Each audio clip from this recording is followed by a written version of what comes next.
Je suis frère dominicain au couvent des Dominicains de Lille, frère Rémi Valéjo, et j'anime à RCF une émission qui s'appelle Lever de rideau sur l'actualité du spectacle vivant. Lever de rideau offre de découvrir l'actualité du spectacle vivant dans la région Hauts-de-France, notamment au théâtre, à l'opéra, ou même dans des couvents où se donnent des lectures-concerts ou dans des bibliothèques des lectures publiques. C'est l'occasion de s'approprier donc un répertoire classique de la littérature, du théâtre ou de la musique.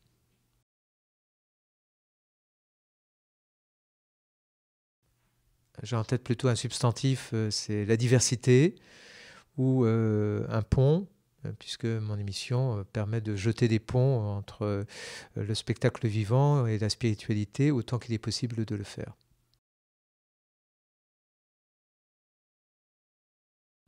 En essayant de donner largement, je n'ai pas de public ciblé, j'essaye qu'il soit aussi large que possible, d'autant plus que le spectacle vivant ne s'adresse pas à quelques-uns, à a few ou à une élite. Le spectacle vivant s'adresse à tous, et notamment aux familles ou aux enfants. Et je présente aussi des spectacles pour enfants comme des spectacles pour familles, des spectacles qui demandent plus d'exigence, d'attention, certes, mais la musique, elle est offerte aussi à tous. Donc, il n'y a pas de public cible en soi, si ce n'est ceux qui désirent s'ouvrir des horizons variés et inattendus.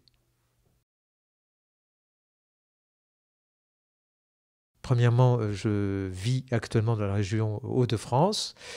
Concernant la radio, quand je suis au Festival d'Avignon dans le cadre des rencontres foi et culture, j'enregistre avec mes frères à RCF Vaucluse pendant tout le festival. Donc c'est assez naturel pour le spectacle vivant ici dans la région d'enregistrer à RCF Hauts-de-France.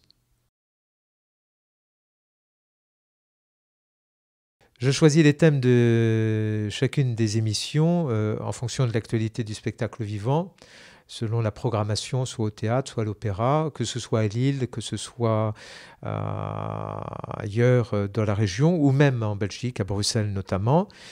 Et puis, j'essaye de choisir aussi ces thèmes en fonction des personnes qui seraient disponibles pour venir enregistrer au studio. Je suis heureux d'accueillir assez régulièrement Isabelle de Meyer du Théâtre du Nord, qui en relation publique me met en relation effectivement assez étroite avec des metteurs en scène, des metteuses en scène, et nous les invitons conjointement avec Isabelle en studio.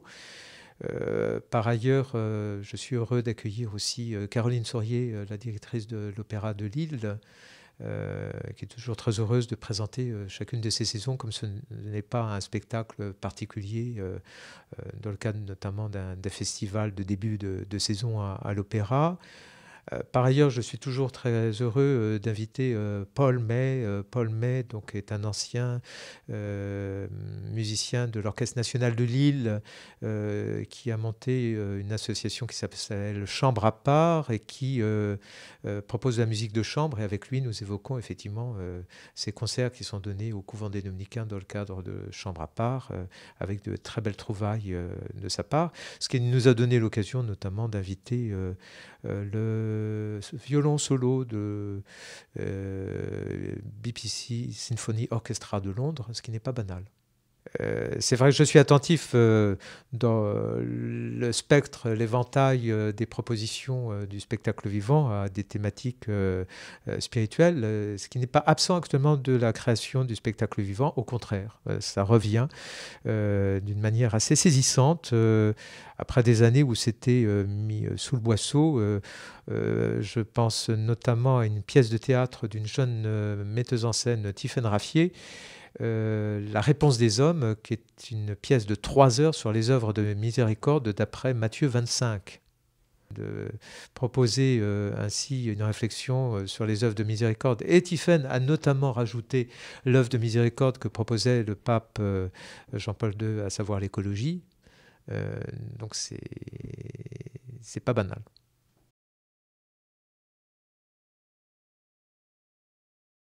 Je me souviens en particulier d'une interview de Marie-Claude Chapuis, cantatrice suisse, qui interprétait Didon dans la production de Didon aîné de Purcell à l'Opéra de Lille. Et très vite, avec Marie-Claude, nous nous sommes sentis en connivence pour parler de sa foi à la radio. Et la manière dont elle évoquait son chant sur scène comme une offrande musicale et pas seulement comme une interprétation et une prestation théâtrale, c'était tout à fait étonnant de l'entendre comme tel à la radio. Dans le cas des émissions, autant que je puisse le faire, pour mettre en confiance notamment mon invité, j'aime évoquer effectivement des réalités d'ordre spirituel que je trouve au cœur même des spectacles qui sont évoqués, qui ne sont pas des réalités nécessairement saillantes, mais qui affleurent et qui sont bons de développer dans le cadre de l'émission à RCF avec l'invité, que ce soit un comédien ou que ce soit un metteur en scène ou une comédienne ou une musicienne. Oui, j'adapte systématiquement dans tous les cas de figure. Par exemple, pas banal, comment faire une émission sur l'actualité du spectacle vivant en pleine période Covid? Et notamment François m'avait invité à poursuivre l'émission pendant toute la période de confinement, ce qui était une gageure.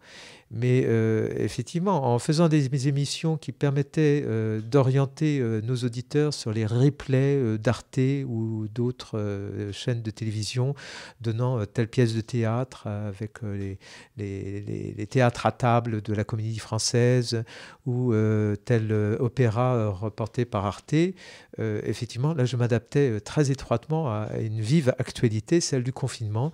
Et nos auditeurs ont été très contents de pouvoir vivre effectivement ces émissions, certes, mais surtout ces productions qu'ils pouvaient voir sur leur écran grâce à l'émission de RCF.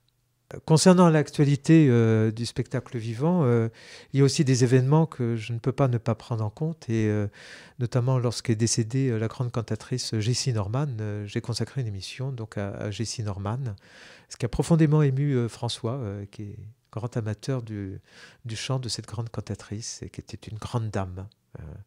Et j'en étais d'autant plus ému que dans ma jeunesse, j'avais assisté à un premier acte de Valkyrie à Salle Pleyel et j'étais à 5 mètres de Jessie Norman. Donc je peux vous dire que j'étais très ému lorsque j'ai fait cette émission en hommage à cette grande figure de l'art lyrique.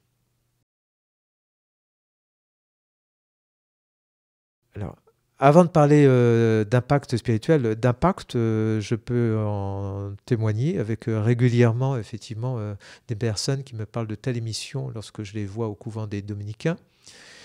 Ou qui d'ailleurs, suite à une émission, vont voir le spectacle que j'ai évoqué, et c'est l'occasion d'en parler, effectivement, avec les interrogations que peuvent susciter telle production d'opéra, telle mise en scène de théâtre, tel propos. Donc nous avons quelques conversations. Et par ailleurs, ce qui a été plus étonnant pour moi, c'est de voir aussi que certaines personnes n'hésitaient pas, lorsque je faisais la présentation du festival d'Avignon ou du festival d'Aix-en-Provence, le festival d'art lyrique, d'être allé jusqu'à Aix-en-Provence, aller voir une production, la symphonie numéro 2 de Gustave Mahler, dite Résurrection, mise en scène par Romeo Castellucci, dont j'avais fait effectivement le focus dans le cadre d'une émission de RCF.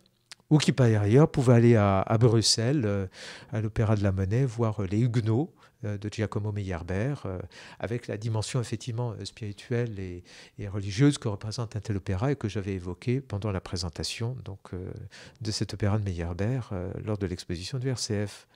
Alors nous avons des échanges effectivement intéressants, parce que parfois l'une ou l'autre personne se trouve désarçonnée par la mise en scène, et puis néanmoins très heureuse d'avoir vécu tel moment de théâtre ou d'opéra grâce à l'émission.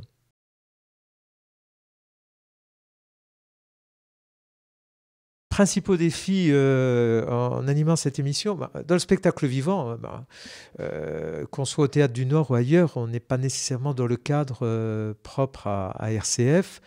Donc parfois c'est le grand écart entre ce que sont nos convictions religieuses, chrétiennes, voire celles de RCF, et puis certains spectacles du Théâtre du Nord. Mais de mettre en dialogue effectivement ces différentes réalités, plus qu'un défi, c'est aussi l'occasion effectivement de décloisonner nos réalités et d'offrir de nous rencontrer et de dialoguer entre différents univers de notre société civile et religieuse.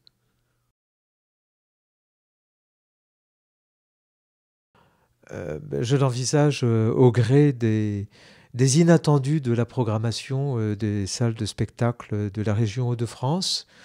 Je suis chaque année très surpris et très heureusement surpris parfois de ce qui est proposé à nos publics. Et puis l'avenir, c'est aussi d'être toujours au fait de ce qui est offert et d'être dans la curiosité permanente. Je crois que pour proposer une émission comme Lever de rideau, il faut être dans la curiosité permanente pour éveiller la curiosité de nos auditeurs et dès lors offrir des horizons, ouvrir des portes et des fenêtres qui puissent donner un peu d'air pour tout à chacun.